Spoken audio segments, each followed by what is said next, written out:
Once, there was even a man who had scissors for hands. A man? Yes. Hands? Scissors? No, scissor hands. Remember when Tim Burton convinced a major studio to let him make a movie about a lonely goth with knives for fingers who falls in love with a cheerleader in pastel suburbia? And somehow, it became one of the most beloved films of the 90s. Edward Scissorhands was part suburban satire, part gothic romance, part Christmas movie you didn't know you needed. Starring Johnny Depp, Winona Ryder, Dianne Wiest, Anthony Michael Hall, and the legendary Vincent Price in his final film role. But behind the soft snow, the topiary dinosaurs, and the neighborhood gossip lies a mountain of strange, surprising, and downright unbelievable behind-the-scenes stories. And wait until you hear the wild reason Tim Burton originally wanted the entire movie to be a full-blown musical. That's coming up at number 1. This is 15 weird facts about Edward Scissorhands you didn't know. Let's dive in. Number 15, the wild casting choices before Johnny Depp. Now, before Johnny Depp ever slipped into the leather suit, Hollywood turned Edward Scissorhands into a casting circus. 20th Century Fox wanted a marquee name, someone safe. So they threw out Tom Hanks, Jim Carrey, and Michael Jackson, who didn't just want the role, he actively campaigned for it. Picture Edward moonwalking across the suburbs. That would be utterly terrifying. But the studio's top choice was Tom Cruise, and that meeting went sideways fast. Cruise sat Tim Burton down and started grilling him about Edward's logistics. How does he eat? How does he go to the bathroom? Couldn't the story end with Edward getting fixed?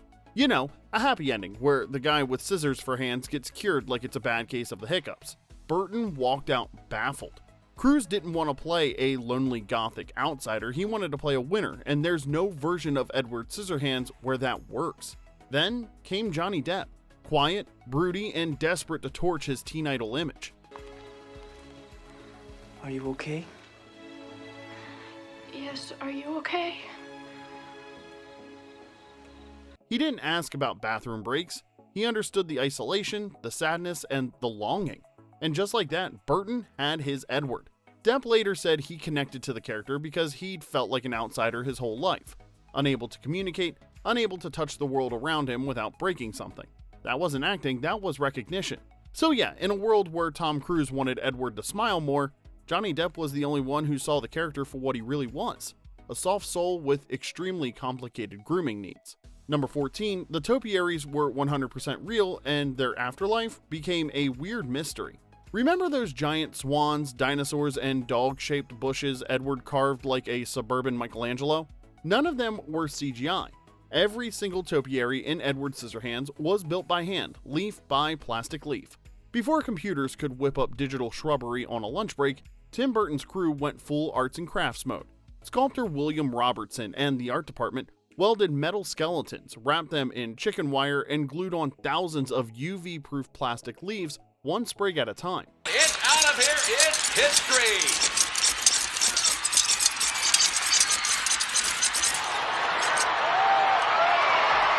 It was part sculpture, part gardening, part how many interns does it take to build a dinosaur? And here's where the story gets weird. For years, a rumor floated around that some of the movie's actual topiaries were later shipped to New York City and installed at Tavern on the Green in 1993. It's a great piece of movie lore. Diners enjoying steak under a 12-foot Edward Scissorhands dinosaur? Perfect. But it probably never happened. According to production history accounts, the tavern's owner bought the pieces thinking they were real props. But when he contacted the film's master greensman, he was told flat out they weren't from the movie. Eventually, the seller admitted the truth. The topiaries came from an Edward Scissorhands opening night party, not from Burton's Florida set.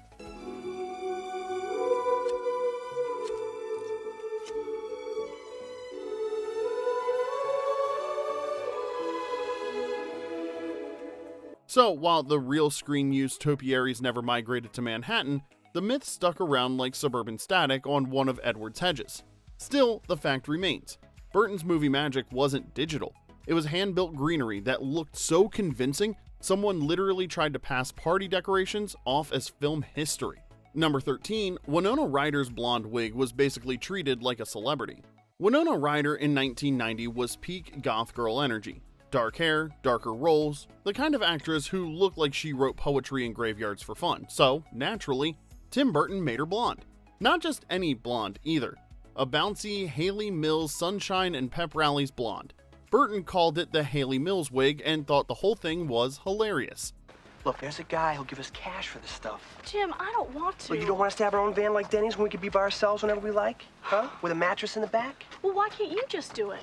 Taking his moody leading lady and burying her under the most aggressively wholesome hairpiece Hollywood could build. And build it they did. That wig wasn't a prop, it was a project. Every morning, the hair team washed it, styled it, and coaxed it back into suburban perfection. Florida weather fought them at every turn. Props and sets made static a daily crisis. One wrong afternoon and Kim Boggs could have shown up looking like she'd been struck by lightning in a pastel sweater. The solution? Treat the wig like royalty. The wig even had its own designated handler and a special secure storage space. Basically a VIP trailer for hair.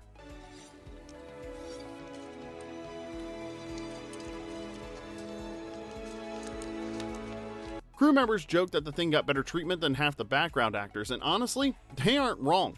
But that wig mattered. It was a huge part of Burton's visual contrast. Kim wasn't just Edward's crush, she was the literal embodiment of pastel suburbia. Soft, golden, and impossibly perfect. And the only way to get that look? One very expensive, very pampered wig living its best Hollywood life. Number 12, the suburb was real, repainted, and obsessively period accurate. That candy-colored suburb wasn't a soundstage. It was a real Florida neighborhood, and it looked nothing like that before Tim Burton's crew showed up with paint rollers. Burton found Tinsmith Circle in Lutz, Florida. Your typical beige-on-beige subdivision where the wildest thing that ever happened was probably a recycling bin tipping over. But Burton didn't want typical, he wanted pastel overload. So the production paid every homeowner to let them repaint all 50 houses.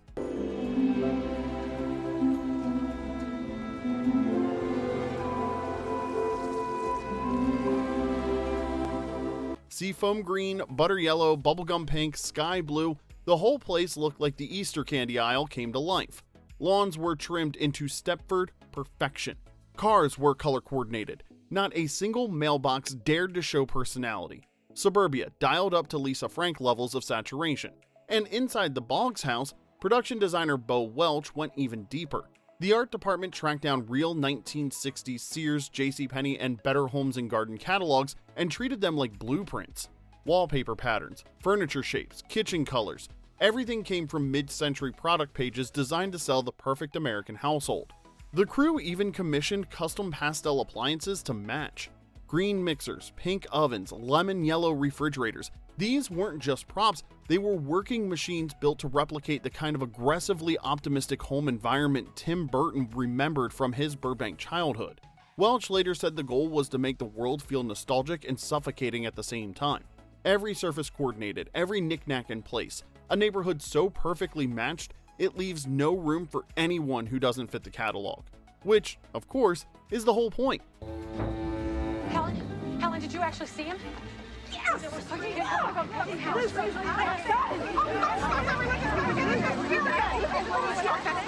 Edward walks into a world designed to sell conformity, and he's the one thing that was never in the brochure.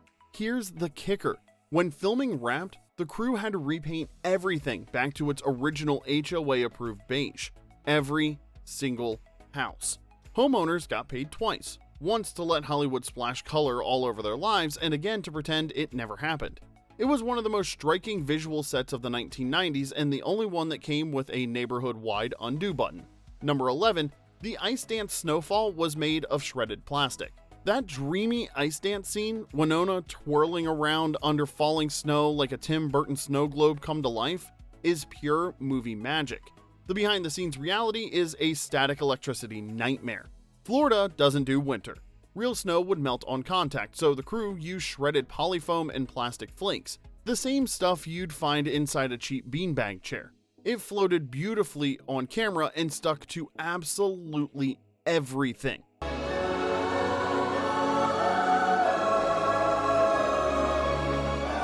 The faux snow picked up so much static that actors, crew, costumes, and even the pastel houses ended up looking like they'd rolled through a giant lint trap. Winona's hair became a snow magnet. Depp's leather suit turned into industrial-grade Velcro. Between takes, nobody was cleaning up. They were wrestling clingy plastic off every surface like it had a personal grudge. By the end of filming, the set looked less like a winter wonderland and more like a craft store explosion that would never fully vacuum out. Danny Elfman's score sells the scene as ethereal and romantic.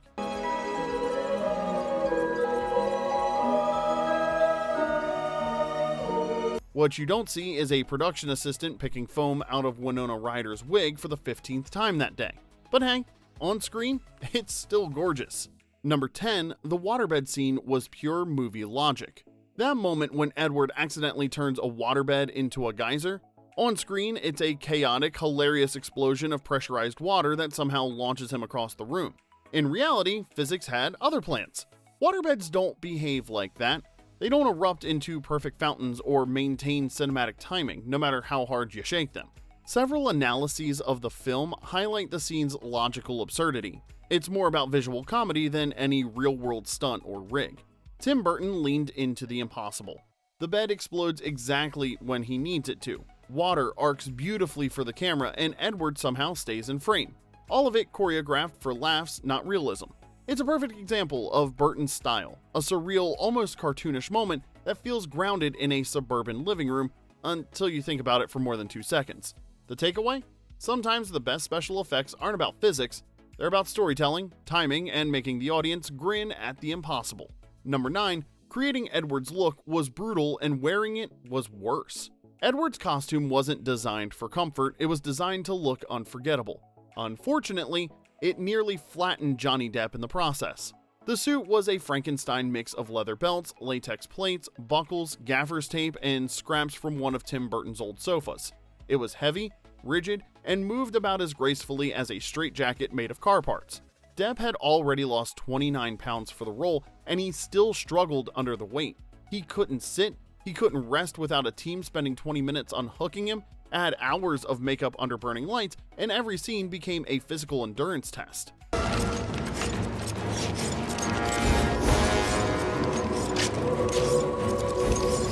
Colleen Atwood, the costume designer, later admitted she felt guilty, but there was no lighter version that still gave Burton the silhouette he wanted, so Depp pushed through it.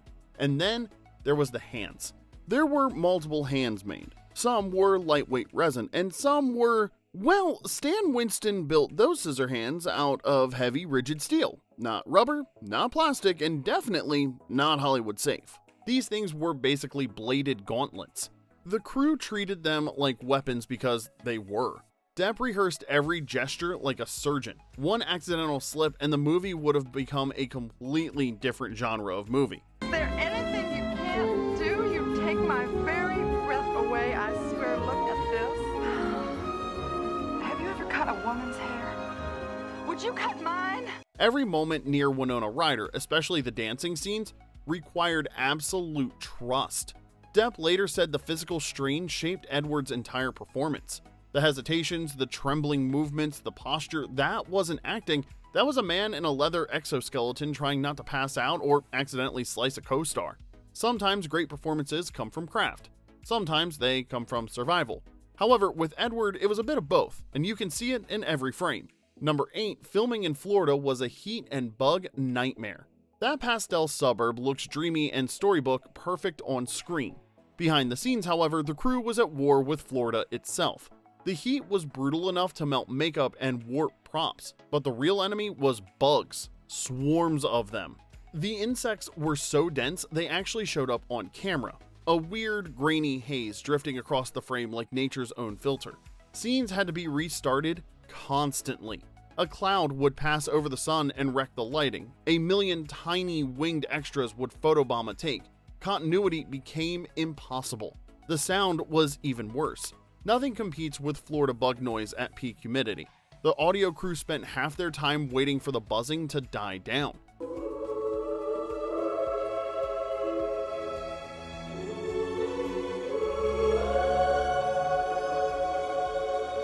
Tim Burton later joked that the biggest special effect in the movie was making Florida look peaceful. Every wide shot of that quiet neighborhood was a small miracle of timing and insect repellent. The pastel dream world hides a brutal truth, that the crew wasn't just making a movie, they were surviving a location shoot that fought back.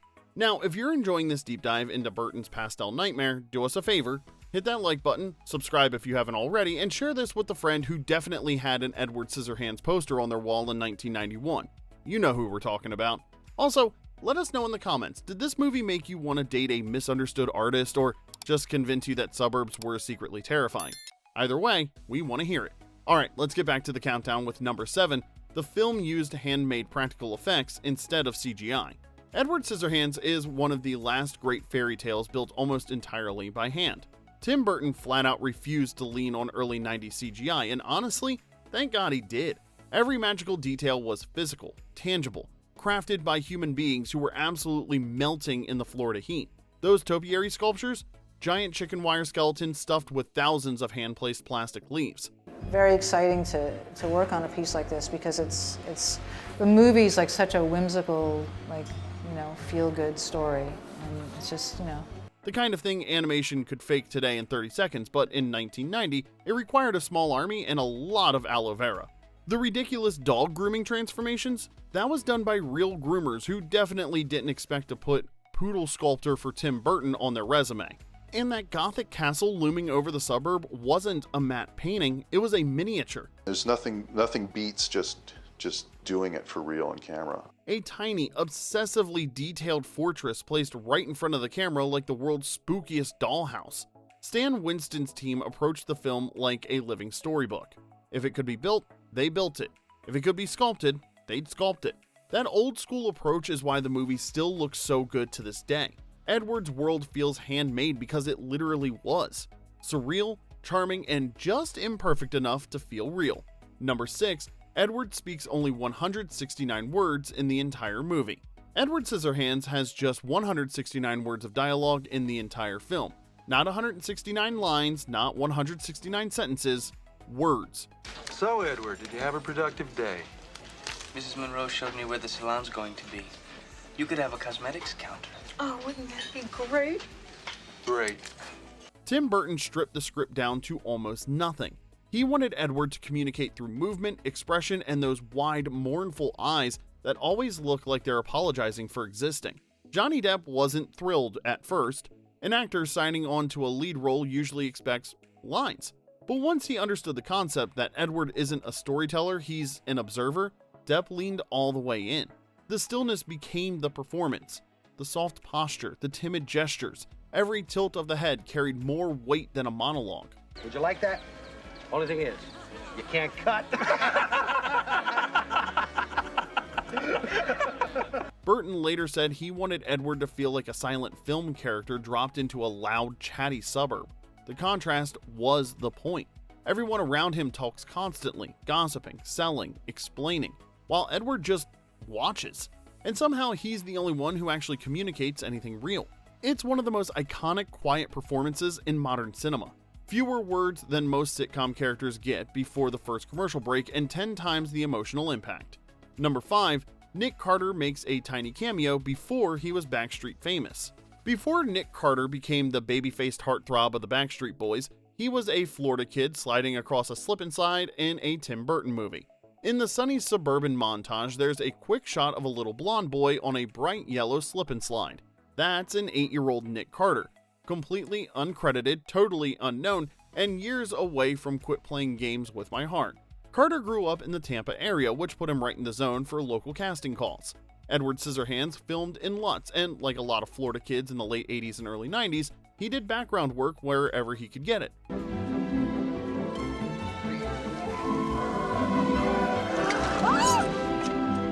It's one of those trivia details that feels like a glitch in the timeline. Before stadium tours, before platinum albums, before in-sync rivalry debates consumed an entire generation, Nick Carter was just a kid in someone's backyard, completely unaware he'd grow up to be screamed at by millions. The Backstreet Boys formed just 3 years later. So, somewhere between that slip and slide and 1993, Nick Carter went from uncredited extra to pop royalty. Not a bad trajectory for a background kid in a pastel suburb. Number 4, Edward originated from Burton's real teenage sketches. Tim Burton created Edward Scissorhands when he was a teenager. Not the movie, the character. Sketched in a notebook while growing up in suburban Burbank.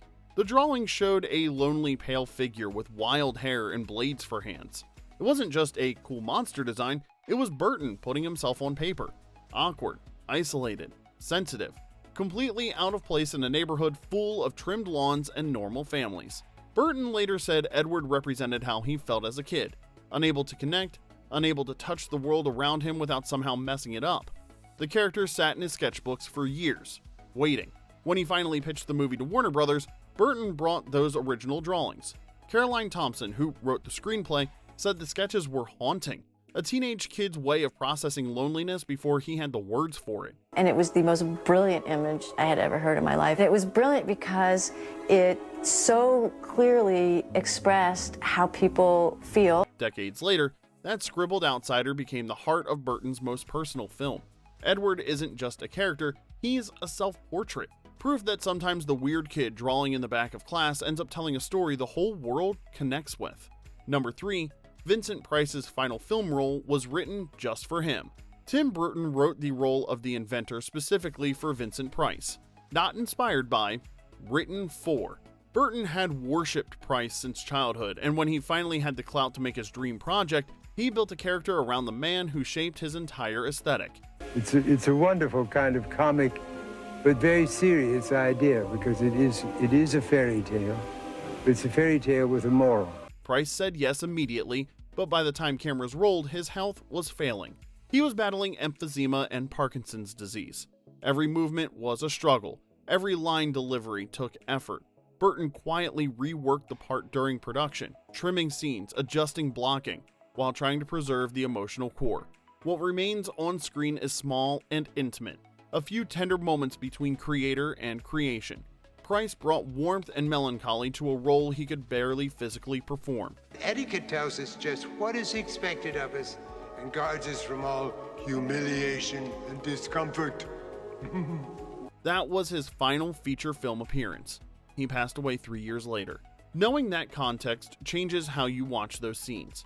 It's not just Edward losing the only father he ever knew, it's Burton saying goodbye to his hero, on film, in real time, with the whole world watching. Price later called the experience emotional. He knew what Burton was doing, and he understood the tribute. It's one of the most graceful exits any actor ever got, and one of the most personal gifts a filmmaker could ever give his idol. Number 2, the entire film is designed to be seen through Edward's eyes. The pastel suburb isn't meant to look real, it's meant to look the way Edward sees it. Overwhelming, too bright, and aggressively normal. A world that smiles at you while quietly demanding that you fit in. Tim Burton designed the entire film around Edward's point of view. The neighborhood represents conformity as seen by someone who can never belong to it. Every matching house, every manicured lawn, every pastel door. It's suburbia through the eyes of an outsider who finds it beautiful and terrifying at the same time.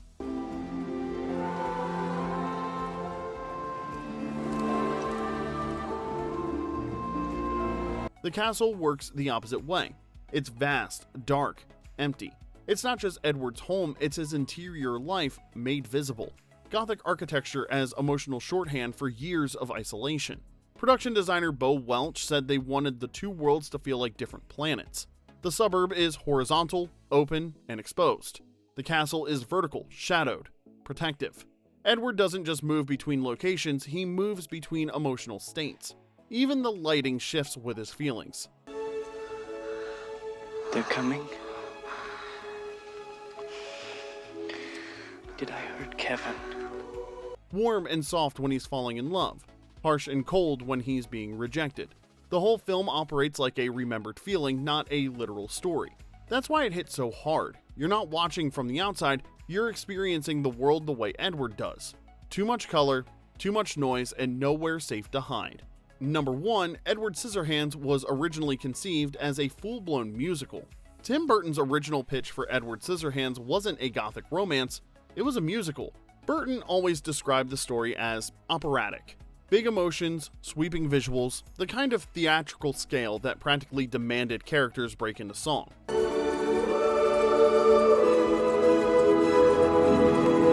He imagined Edward gliding through the castle in a spotlight. The pastel suburb erupting into choreographed numbers, grand, melodramatic, and unapologetically theatrical. The studio wasn't sold. A musical about a sad man with scissors for hands was a tough pitch, even by Burton standards. So he shelved the concept and made the quieter, more intimate film that we got in 1990. But the idea never went away. 15 years later, choreographer Matthew Bourne brought Burton's original vision to life as a stage production. No dialogue, no lyrics. Just movement, music, and emotion, exactly how Burton first imagined it. The show was a hit. It toured internationally and proved what fans always sensed. Edward Scissorhands wasn't just a movie, it was a story built for spectacle, for sweeping orchestration, for the kind of emotional scale that only music can deliver.